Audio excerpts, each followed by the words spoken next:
File number 22-93215FH for sentencing. I have received a letter from Sable Valley CMH and from Go Team Services on behalf of the defendant that I have reviewed. And Mr. Piper, have you had a chance to review the pre-sentence report with your client? I have, Your Honor. Any additions or corrections to that report? It is factually accurate, Your Honor. I have some comments to make during elocution, but nothing that needs to be added to this. Okay, and the advisory guidelines were scored at 0 to 17. Any scoring challenges or no? No, Your Honor. Mr. Radsabon, any additions, corrections, or scoring challenges? No additions or corrections, Judge, and I believe it's scored appropriately.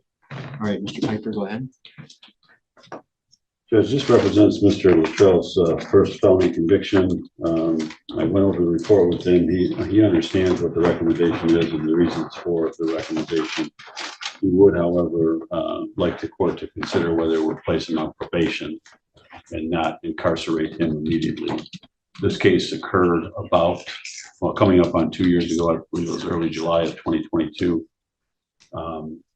Without getting into any arguments that appear to address guilt or innocence, I don't want to mislead the court or send the wrong message to the court.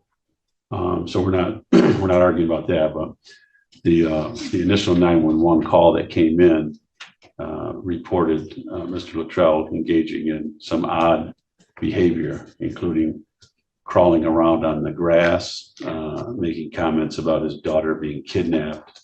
And so certainly things that would lead a reasonable person to believe that he was suffering from some mental illness. Now, with that being said, he was also highly intoxicated, and we don't challenge that in any way, shape, or form. He admits to that. He understands that.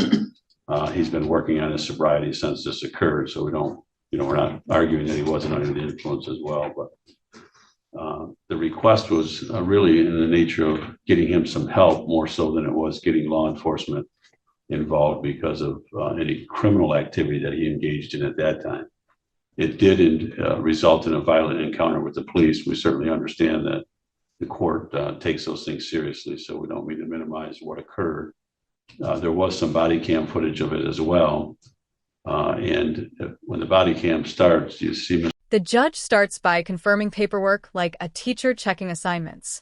Both lawyers agree everything is accurate and no one wants extra corrections today. Then the defense begins explaining the defendant's situation, hinting he needs help more than punishment. Things started with a strange 911 call, drunken behavior, and mental health issues that eventually led to a messy encounter with police. Mr. Luttrell ordering the officers off the property. Officers obviously said it doesn't work that way when he refused to follow their lawful command, specifically to get on the ground. That's what resulted in the confrontation with the police. He was physically assaulted with them. He did obstruct. He did resist. He freely admits that. Judge, subsequent to that, he once he posted bond, he himself admitted him. Went to Point East initially. He walked into Point East in Alpena. Admitted himself psychiatrically, ended up transferred to the psychiatric unit up at War Memorial Hospital in the Sioux. Stayed there for a period of time. He got back on his medication. The report indicates that he suffers from mental illness. He's been suffering from mental illness for a long time. Obviously, the result of not being on medication and also being under the influence, I think, caused him to behave in the way that he did. We did have him evaluated by the forensic center. They said he was criminally responsible. And once again, we're not challenging that finding.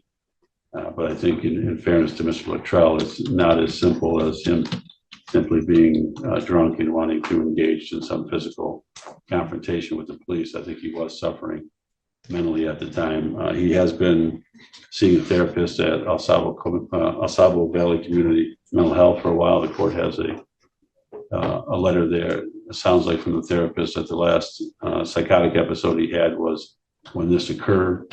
He's been on bond for a substantial period of time and has followed the court's bond conditions. He does have gainful employment as laid out in the letter. He is working a little bit more than full-time right now, a little over 40 hours, although he anticipates that as the summer goes by, those hours will increase.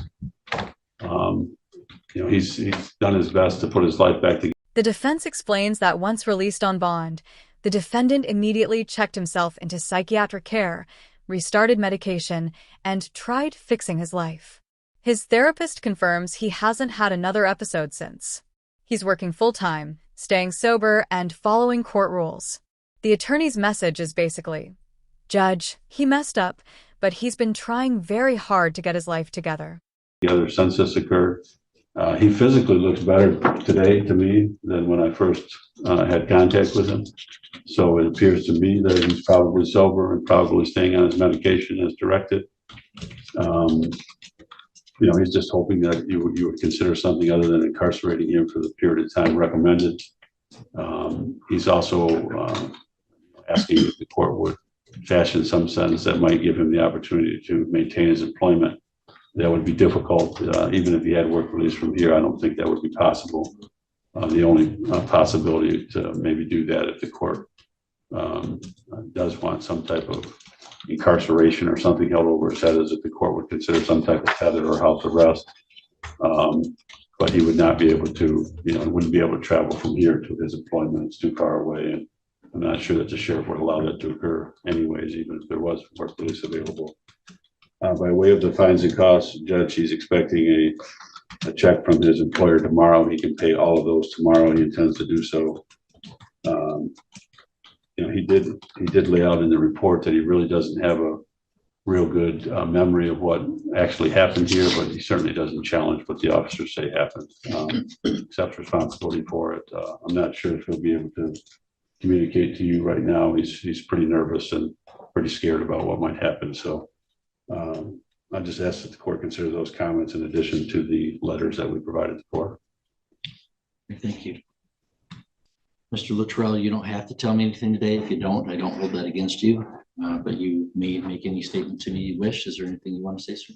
I just appreciate any considerations and thank you for your time.